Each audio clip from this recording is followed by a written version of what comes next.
Chers amis, 3 leçons après ces élections législatives. Première leçon, un taux record d'abstention, en particulier chez les jeunes et dans les couches populaires. Ce qui signifie que la crise politique que nous vivons depuis maintenant des années est toujours présente, plus que jamais. L'élection d'Emmanuel Macron n'a pas résolu cette affaire et la reconquête des couches populaires est une question essentielle. Deuxième leçon, la majorité absolue d'Emmanuel Macron témoigne clairement des faiblesses, des tares de la Ve République. 25% au premier tour des présidentielles, une majorité liée au refus de Marine Le Pen, puis une majorité pour donner au président pour mener une politique qui, en fait, ne recueille pas l'adhésion de nos concitoyens. D'ailleurs, tout le prouve, et ce taux d'abstention et de vote nul est assez significatif. Il est donc urgent d'obtenir la proportionnelle et de remettre en cause les institutions de la Ve République. Troisième leçon, la situation de la gauche est catastrophique, mais d'abord celle du PS qui est laminée, même si le score de la France Insoumise peut être encourageant pour nos camarades de la France Insoumise. Reste que le total est extrêmement affaibli et que si nous comptons 100 députés de gauche, c'est vraiment le maximum qu'il y a aujourd'hui à l'Assemblée nationale.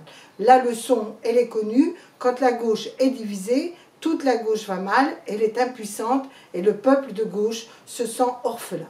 Alors, il faut tout reconstruire à gauche, et parlons du Parti socialiste. Première étape, il est nécessaire qu'après l'annonce de Jean-Christophe Cambadélis de quitter son poste de premier secrétaire, la mise en œuvre d'une équipe collégiale, faut-il encore qu'il y ait une clarification du cap stratégique dans lequel le PS veut se reconstruire.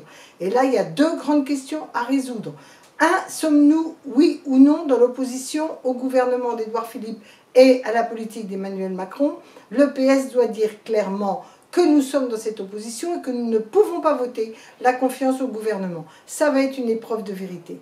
Le deuxième, c'est le cas de l'unité des forces de gauche. Il faut arrêter de se tortiller pour faire comme si on était entre Emmanuel Macron et Jean-Luc Mélenchon, comme une espèce d'entre-deux sans consistance. Non. Il est fondamental que la gauche est diverse. Il y a un mouvement socialiste résolument pour l'unité des forces de gauche et pour une gauche de gouvernement. C'est bien ce cap-là qui est nécessaire. Nous avons une réunion importante samedi, le Conseil national du PS. C'est ce que je défendrai. C'est le préalable à une rénovation beaucoup plus large de nos projets, de nos pratiques, de nos contacts. Et comme il y a urgence pour manifester notre volonté de nous rassembler, je propose que nous nous rassemblions toutes les forces de gauche, les mouvements citoyens, pour préparer l'offensive contre la remise en cause du droit du travail.